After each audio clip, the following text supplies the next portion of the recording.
So without further ado, I want to introduce you to Rowena, who I think some of you know already, coach and facilitator, and helps guide individuals as well as groups to reconnect, with their body, their intentions, themselves, and through nature as well. There's some really amazing stuff, and she is going to be hosting today's session, specifically focused on, these winter months, especially run with lockdown at the moment.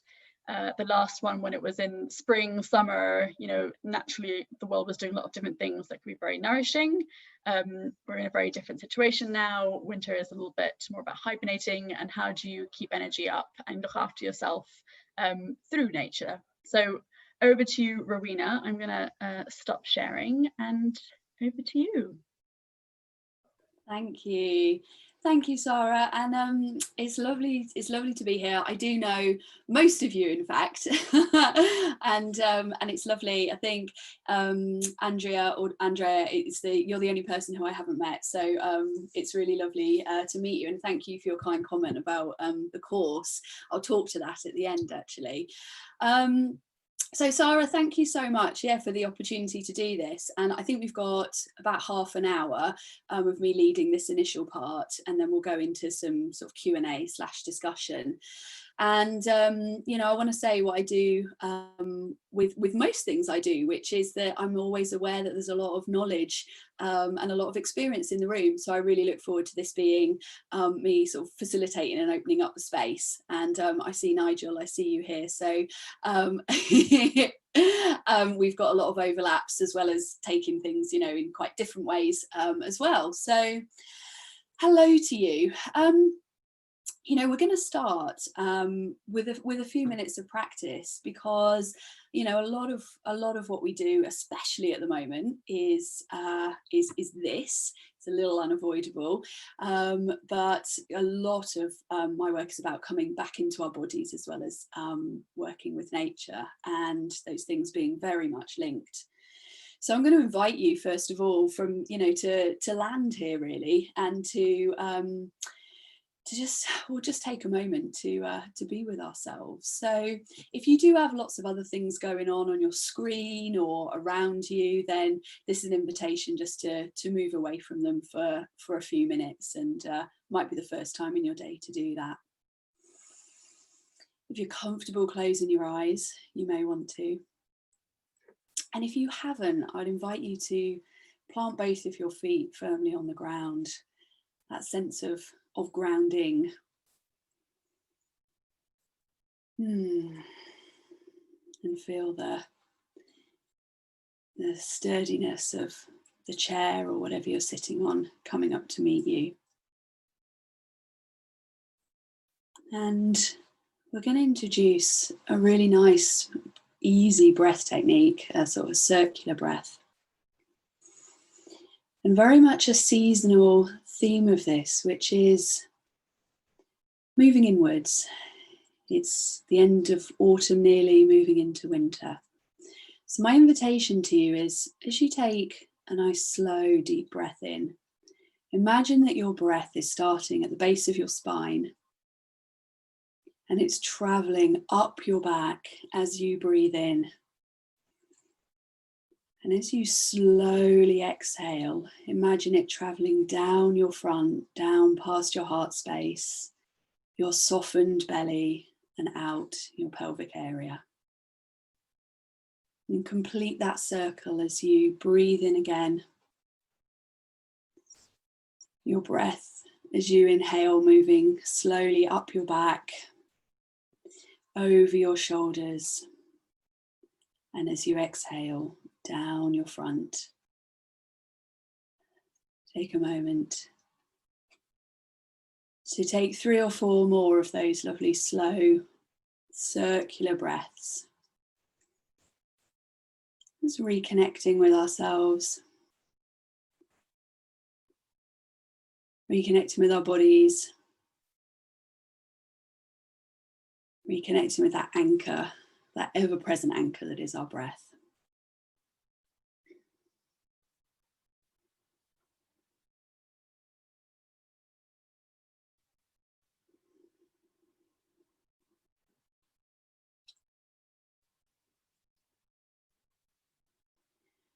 And especially if your day's been a busy one, you're holding kind of some of the weight of the world, your mind may be racing off, which is really, really normal. And each time we can bring it back. Just guide it gently back to that breath.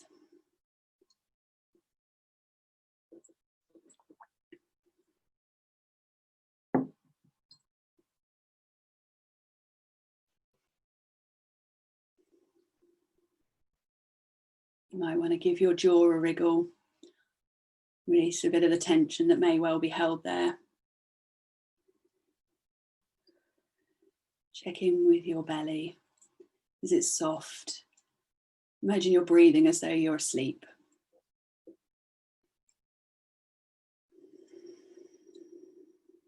Give your shoulders a roll, if that feels right.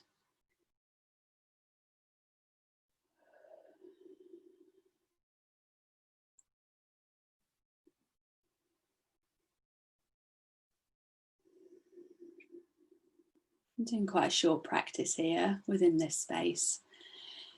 And actually, it's just as valid. And we can build it easily into our day.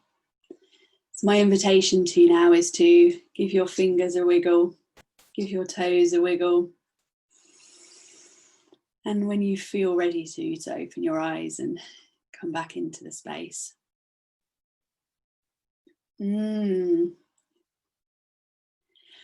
Well, whether that was live or whether you're watching this recording, I hope that was just a little oasis in your day. And even when we know these things, sometimes it's nice just to be reminded and, to be led in it. So there are going to be things in what I'm talking about here that will be familiar. And needed that today, yes. I think we could have written that every day of 2020, couldn't we? I'm glad that helped. What I'm going to do is I have created a few slides because sometimes it can be good to have a bit of an aid memoir of what I'm talking about, but I'm going to put them up briefly so that they are on the recording that we can all access again, and then I'll take them off so we can all see each other's faces, because actually I think that interaction is quite nice. Yeah, so wanted to take just probably now sort of 7-8 minutes to talk about the why, first of all, and specifically here why connection with nature and through that connection to ourselves is so powerful. I think a lot of us, we know this inherently, and even if we don't know it consciously, we know it unconsciously. Lucy Jones, who wrote Losing Eden, Why Our Minds Need the World, she poses the question, can we miss something that we've never known? And answers her own question with, well, yes, we can. It's within us. So sometimes a bit of research behind this can give us a bit of a prompt. And also, if we're honest, if we're also talking about bringing this into the business space, which is a little of what we're doing here, then this sort of rationale, of which there is just a plethora of research behind now, is really powerful. Yeah. So I'm going to share my screen briefly and just show you a few of the things we'll talk through, and then I'll come back on. So here we go. If we're going to talk to here we go. If we're going to talk to a few of these, I'll put some of these up first of all. I'll leave them up for a moment.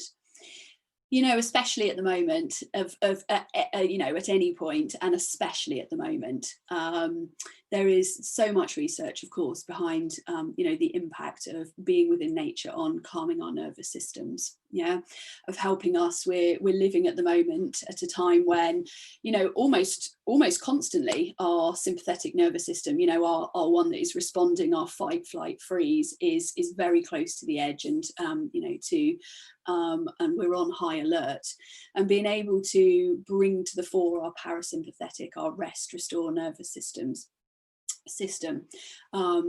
is something that we need to do everything that we can in order to help that to happen.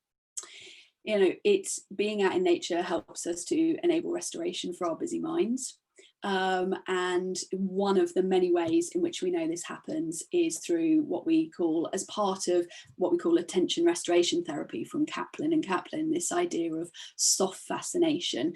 I know that some of you will be aware of this, and some of you have spoken with me about it. Thank you, Matthew, for for listening again. And you know, we've got these processes. We live in a world where, you know, the bombardment of information and the mode and the speed of communication and information is so much faster, so much more, you know, of a multiple of magnitudes than our brains and our beings have evolved to cope with. And so stepping out into the natural landscape actually helps us, you know, in terms of slowing that down, of holding our interest, our fascination.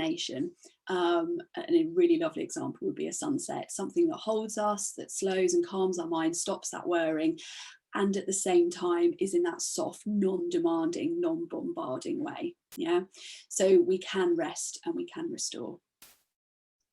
I'm going to go through a few of these, and I think we can speak to them a little more, Sarah, if that works, yeah, to, you know, as we get into the Q&A, if some really pique an interest, but I wanted to introduce a few arguments, a few cases for it here.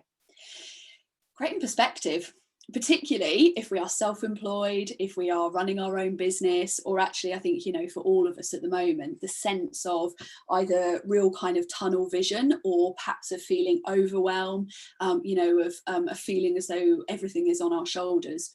And that sense of perspective, that being out in nature, and, you know, particularly an incredible amount of research now around sort of the experience of awe. You know, for example, when we stand looking up at the stars at night, and we really gain perspective of our sense of place in the world and in the universe, for example.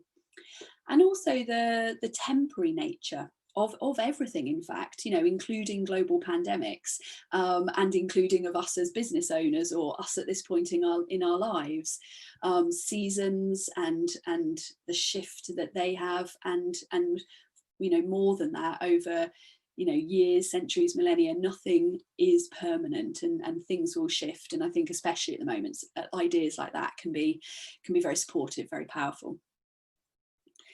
We've seen enormous increases in sense of overwhelm and experience of anxiety and stress this year in particular.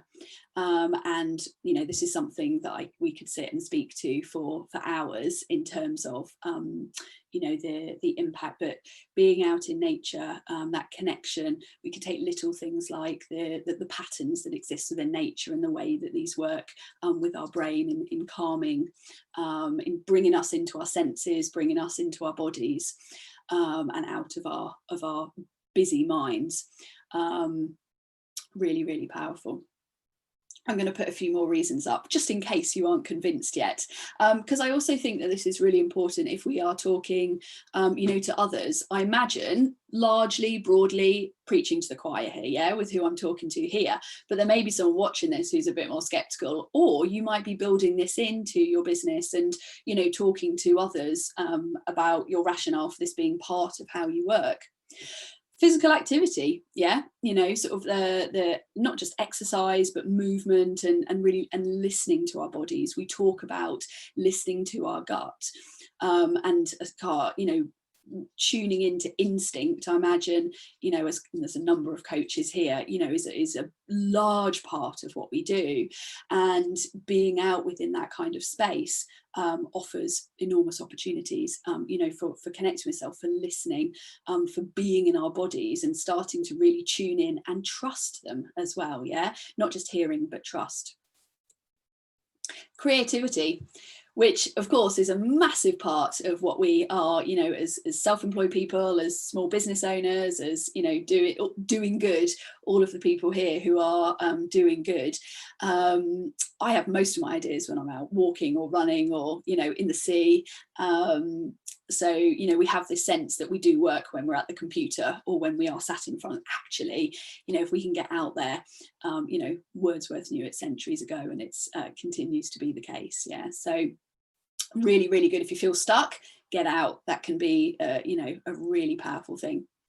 And I want to speak to this one just briefly. It's a big part in some of the one-to-one coaching that I do, but so many of the metaphors that we can take from nature. And, I think just one that I want to introduce now, because I think it speaks to, as a powerful metaphor, and also to the power of that connection is, and I've put the image of the tree there, so I've left this up for now, is,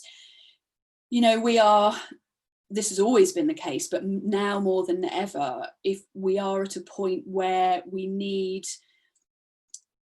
both really deeply grounded roots, that are solid and feel secure, and think about ways that we can nurture and we can grow them. And at the same time, I apologise for the wildlife in the room here. She'll shush in a minute. And at the same time, if we look at the branches of the tree, which are moving, are swaying, they've got that flexibility, and as things are changing, we've had to have flexibility and willingness to shift and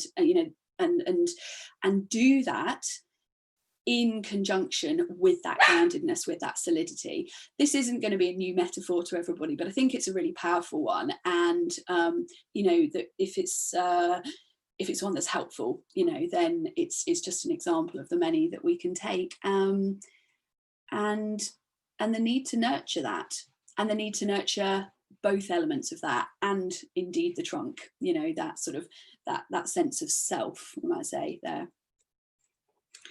This is one of the things that I think is really powerful in nature and getting out in it.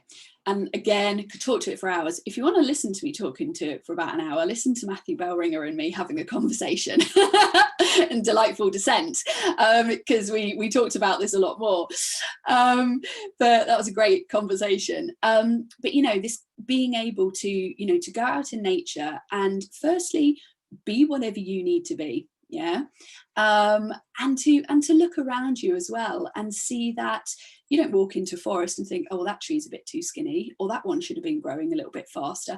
This is really simplistic, but actually sometimes the important ideas are, and this fact that we can go out and be what nature, she doesn't care, she doesn't give a shit how we turn up, so do it. And I think that not only can that help us in the way that we're working with ourselves, but also in the way that we're working with each other at the moment. And never more have we needed opportunities to extend our capacity for communication, for lack of judgment, for nuance, for a willingness to see difference, and that as being a good thing, and something that we can learn from.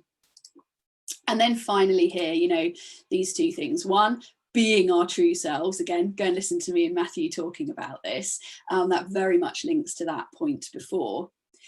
And if this interests you, just I think there's so much now in terms of evidence actually of the chemical interactions. If anyone here likes that smell of after the rain has fallen, petrichor we call it, that beautiful smell, we know actually that that is when we smell it and we feel good, it's actually a chemical interaction going on there, these things called geosmins that we're inhaling that actually are there for our well-being. So everything around reduction in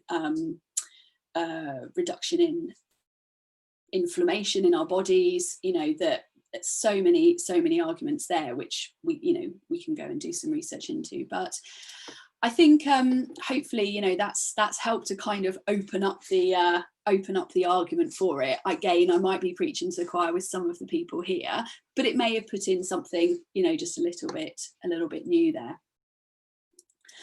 So I wanted to take a breath. I'm looking at the time, but I wanted to take another breath. And can I take a sense, because there aren't too many of us here, would you like another short little practice that I was going to introduce? Can people give me a bit of feedback, kind of? Does that sound, yeah? Okay.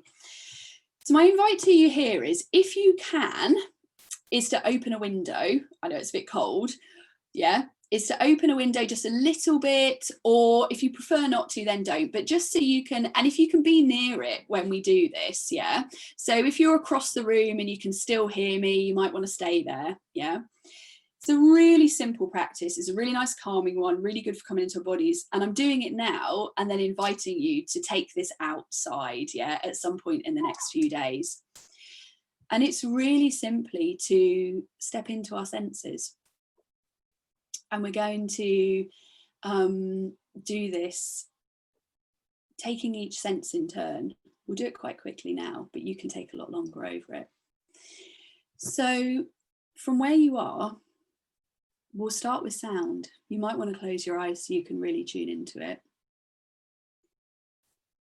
What can you hear?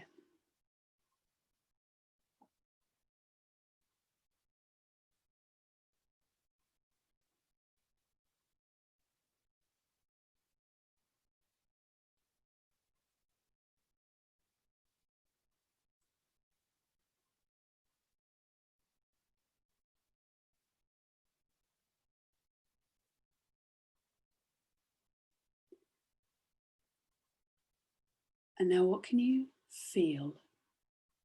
You might be by the window and feel a bit of breeze on your face. You might feel the material in your lap where your hands are. You might feel the solidity of the chair.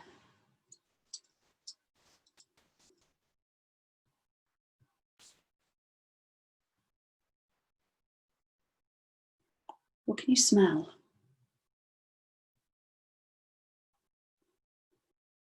That possibly most evocative of senses, going straight to your olfactory nerve. What can you smell? Might want to take a deep breath.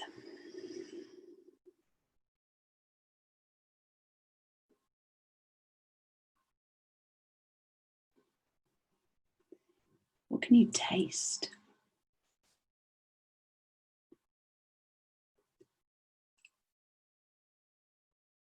Is it chocolate? Is it tea?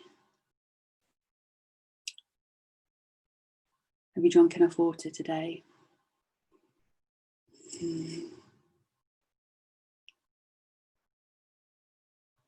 And finally, our sight, which I've left to last because we often use it first. We're very visual animals. What can you see? And make a choice. You might want to look around you, or you might want to see something in your mind's eye.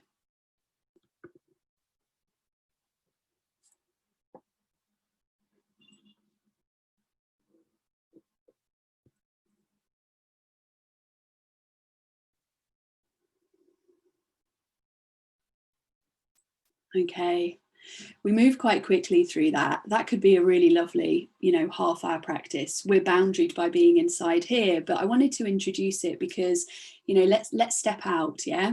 Let's step out and feel the bark of the tree. People in my course have been saying, I was really embarrassed, but I did go and smell the tree. And I felt really good. So go out and that's my invitation to you over the next few days. Put that half hour into your weekend and see what it brings. Really simple technique. I was going to talk to seasons and seasonal work. I'm mindful of time. So what I'm going to do is I'm going to leave that for now and say that, working with energy within nature and working with the seasonal cycles and also with monthly cycles, both moon and also if you're a menstruating woman, both of those things, something that are really very powerful and very much part of the way I work. And I'm going to just mention them now and then say if that's something that you're interested in finding out more about, then get in touch with me, yeah, because or talking about, because it's also a passion of yours, then let me know. What I want to do now is I'm going to throw out, and I will just take 5 minutes on this and then we'll talk to it, a few really small ways, okay, to build this into your everyday, yeah? We know that there are some really sort of set points where, if we spend even just half an hour out in nature, yeah, if we spend a couple of hours out, we actually feel the effects of that, research shows, for nearly like a week ongoing, yeah? If we're out for about 3 days, at which we really see a shift in our mental space and our physical space, really connecting into those cycles of the natural world around us and the impact.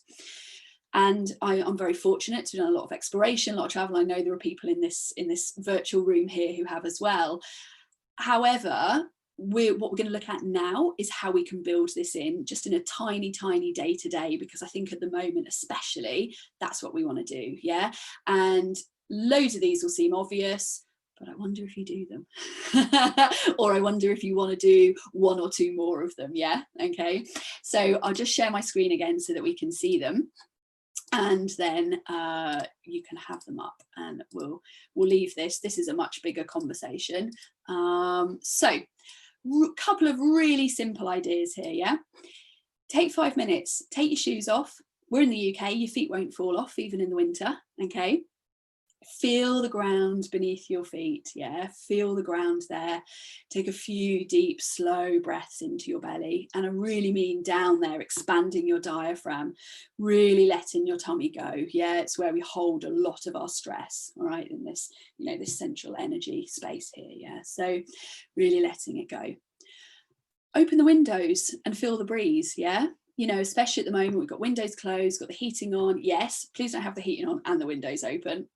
Climate, but you know, sort of maybe in the morning have them open so you've got some fresh air and you can feel that on your face. Yeah, even if your windows are closed, when you have your coffee in the morning, instead of being on Facebook, look at the windows, out the window, at the windows, look at the clouds out the window. Yeah, I forget the word now. It begins with M, and there might be someone on here who knows it, but there's a word for that engagement with the moving patterns, the moving shapes of the clouds. It begins with M, and I'm going to look it up.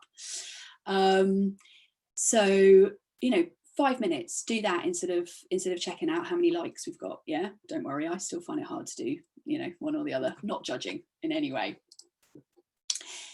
As I just showed us, you know, as we just did, take each sense in turn and do, you know, if you need to do it inside, do it inside. Yeah, maybe if you've got a house plant, feel the texture of the house plant, for example. Yeah, but if you can, get outside, stand outside, connect to our body through our senses.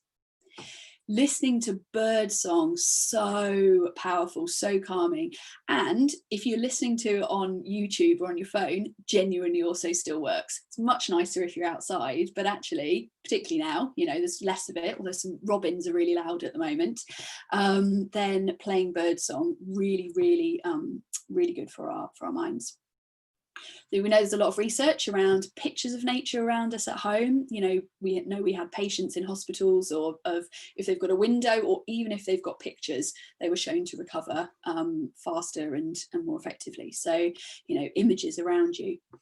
I think this one at the moment is really important, and particularly, you know, can we schedule our day around this?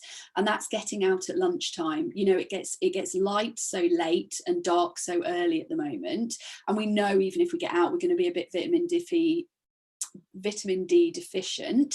So actually, top tip, take vitamin D supplements. From around January in this country, you're going to be deficient of vitamin D. Yeah, even if you're working outside because it's so weak, the sun.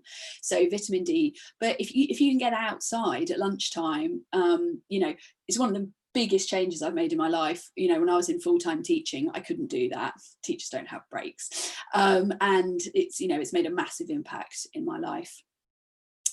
Sketching a soundscape is a really lovely thing to do. You know, much more, we know we don't have that kind of left brain, right brain as kind of clinical as that, but getting into that less lateral thinking, that into that more creative way of being. And a soundscape is sort of just sit outside, get yourself a sketchbook, draw what you can hear. You might want to label it, you might not want to. It's all about getting into our senses, getting into the world around us, and a bit of creativity, and remembering that it doesn't matter what it looks like, it's the process. Yeah, it's the process, not the outcome there, which in itself, of course, and we could go into this loads more, is is really powerful in itself.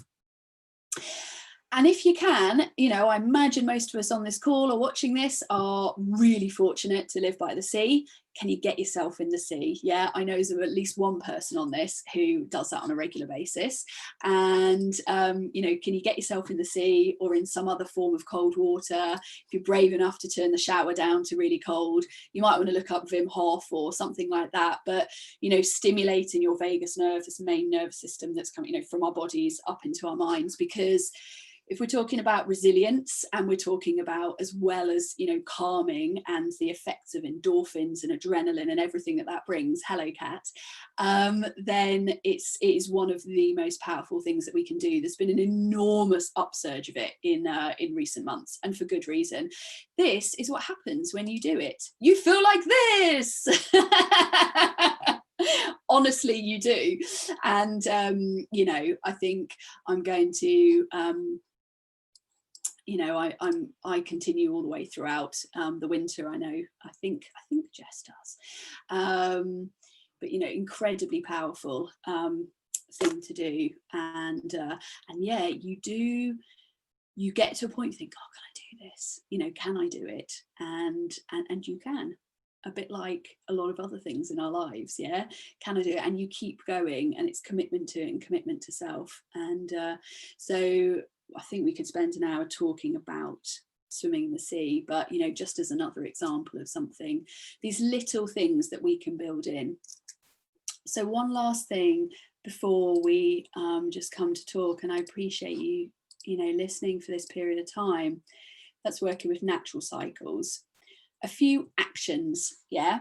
One of them is an invitation to you, whether it's live now or watching it, is to schedule this time in. You know, I'm a big believer. I used to hate this idea, and then I learned that it actually works, is to schedule in time for things like this, you know. And, you know, to schedule in time, it might be for a walk with a friend. It might be for going and sitting by a tree with your back to it, you know, feel that sense of solidity. It might be going out and connecting with your senses, just, or put in your calendar every day, if you're fortunate enough to be able to do this, half an hour outside at lunchtime.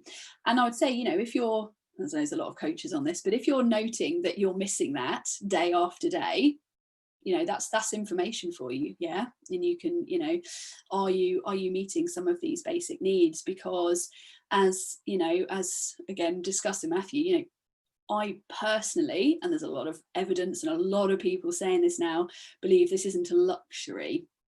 You know, this is a necessity, and the more that we can do this, the better we are. And if we needed a rationale in terms of for our business, yeah, you know, the biggest reason people won't do this is, well, either they don't have a warm enough coat at the moment, or they don't have time. And actually, if you needed to use the productivity route in order to be able to give yourself permission for this, I would say you'll be more productive and more effective, and you know, you'll have more nuance to what you do, and you know, more sense of collaboration and connection, which is so much a part of the natural world. And go and have your meetings outside with people. Yeah, it's really stimulating. Sarah, shall I make a couple of my kind of, yeah, you're okay, and then we'll go into a discussion.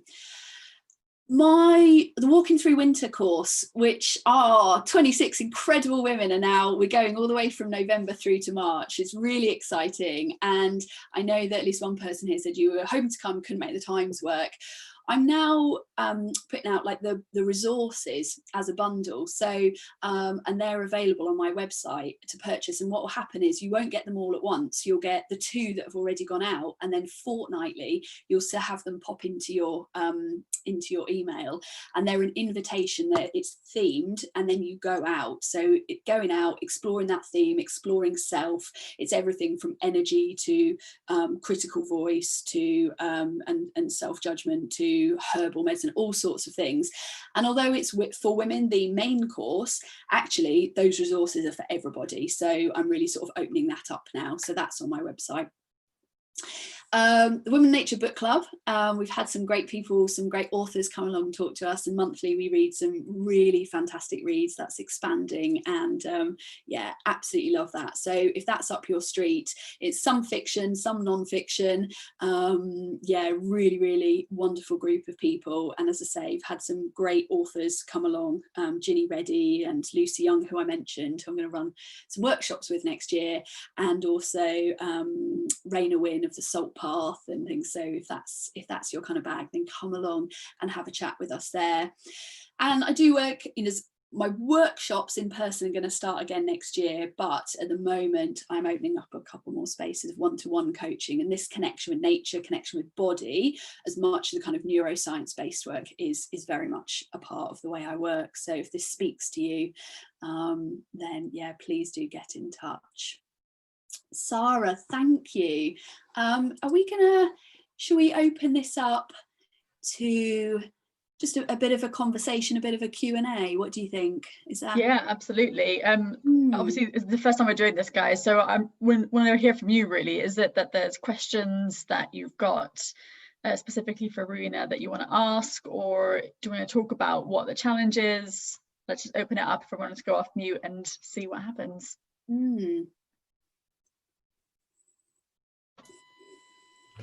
Thank you. I think I'll jump in if that's all right. Yeah, it's wonderful seeing your stuff in this format, Rowena, and I'm really pleased it's coming out, and you're getting all this stuff out there. And related to the delightful descent thing, I had a bit of a related realization this morning. I had another one today, did another one today, and they're live. So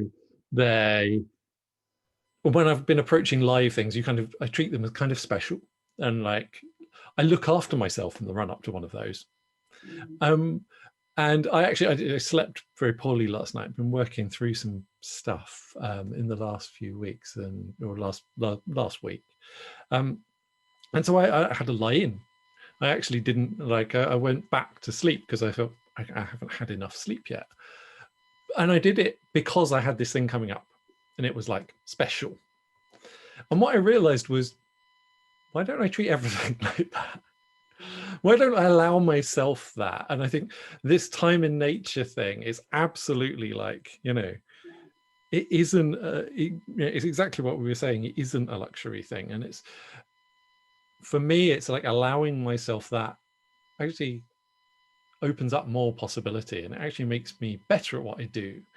It's not about trying to do more of the same thing over and over. So yeah, thank you for the reminder. And personally, I found those exercises really nice. So yeah, thank you. It was lovely. You're so welcome. Yeah, thank you. It's really, as always, a really sort of thoughtful point, Matthew. And I agree. And we've been having this conversation a lot in the course, and yeah, and with people generally, like giving ourselves permission, to take time, and as you say, in what could be seen as an extra or the everyday, as opposed to making it something special. Yeah, and we're all intelligent people on this call, and I could sit here and talk about a post-industrial capitalist society and our value being connected to our productivity.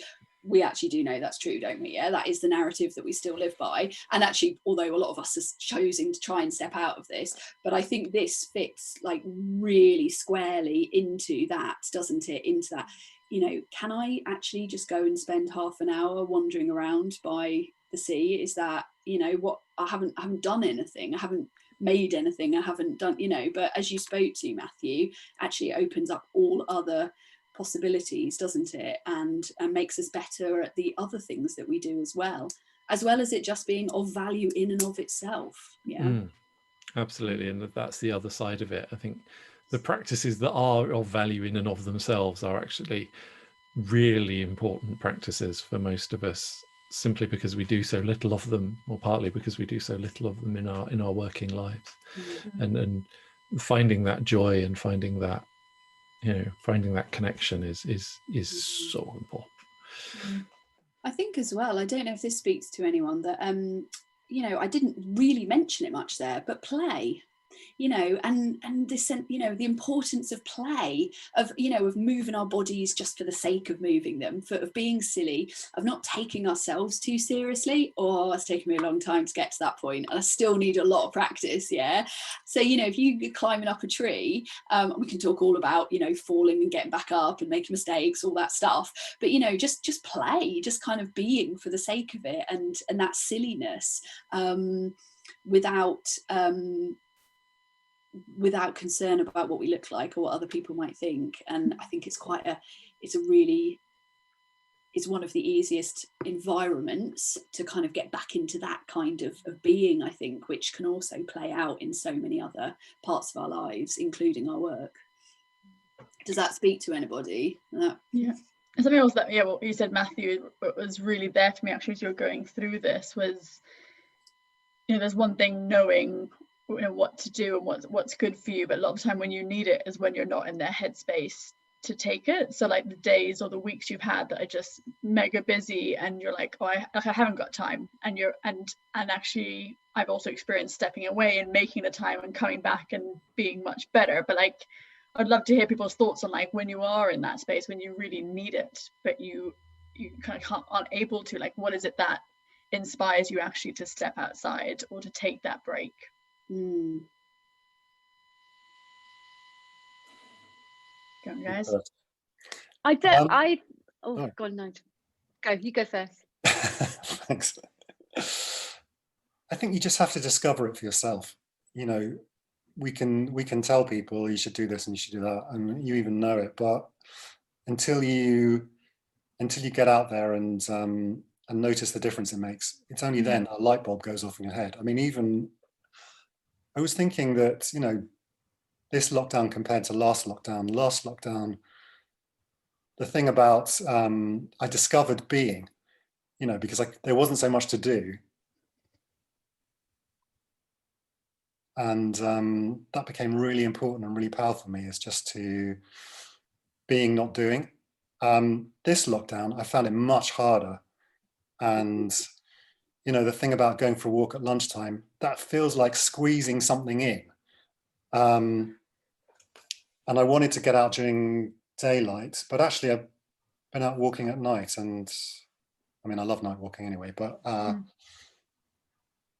it actually, to be able to not feel like I have to get back for, you know, the next thing, made quite a big difference. And I surprised myself actually that I just went out for a walk yesterday, and a really big idea just came to me out of nowhere. So I'm quite pleased about that. That's great. I haven't thought about night walking. Now I'm excited about night walking. Oh, it's brilliant. It's wonderful. And actually you can go a lot further. You know, now is the time to be meeting the dark, you know, both literally and within ourselves. And yeah, absolutely. Is it Andrea or Andrea? Can you tell me? It's probably Andrea. Andrea. I had somebody ask me this the other day. I'm from Scottish descent, so Andrea is what I've known. Andrea down south.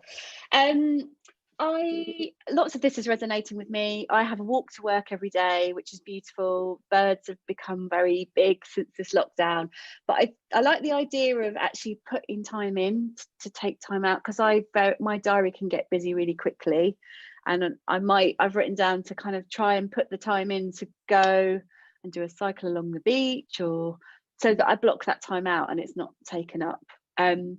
I'm really struggling to sleep at the moment, and I'm very tired. So like Matthew, I had a bit of a lie-in today and a bath and, you know, pamper.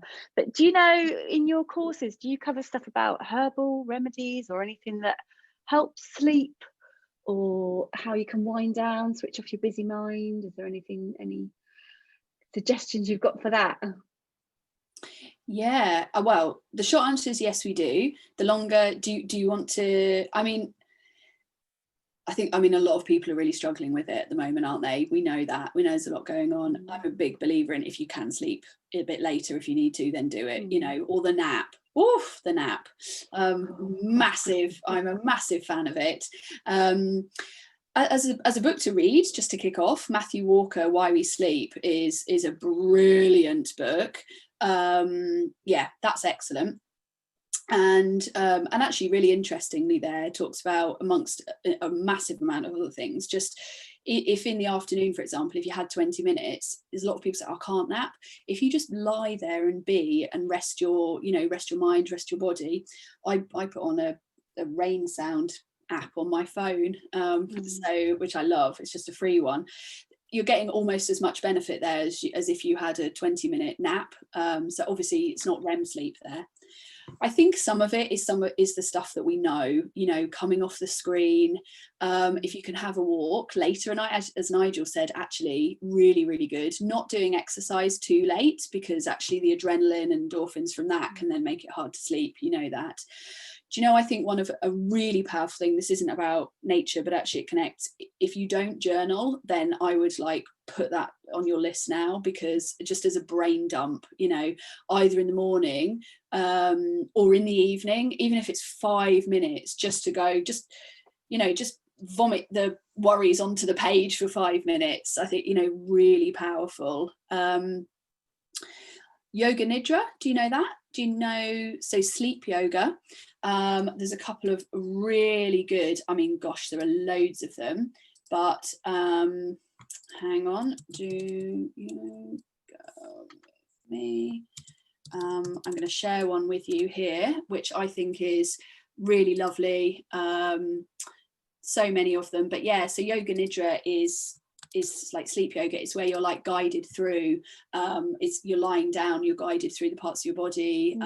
Actually, the one reason that I like this one that I'm just putting a link to is that it's about kind of intention setting, not in a I must do stuff, but intention setting for your sleep, and kind of like, it's really, really lovely one, that and moving your body slowly and intuitively, I think, you know, in the evening, having low light, all these things that, you know, we sort of know, but just starting to build it in. Do you know cat-cow in yoga? You know, that really basic. Yeah. So, you know what's lovely, and this is nice in the morning as well, is to just start with that, because it gets you into your breathing. Sorry if I'm telling you something that's really obvious here. Really, it gets you into your breathing, gets you into a bit of movement. Start with that as a base, and then just move your body however it needs to move from that. You know, you might be circling your pelvis, you might go into downward dog, you might not know yoga moves, you just might want to lie, you might want to get into child's pose and just be there for half an hour. You might want to scream and thrash your body around, do that.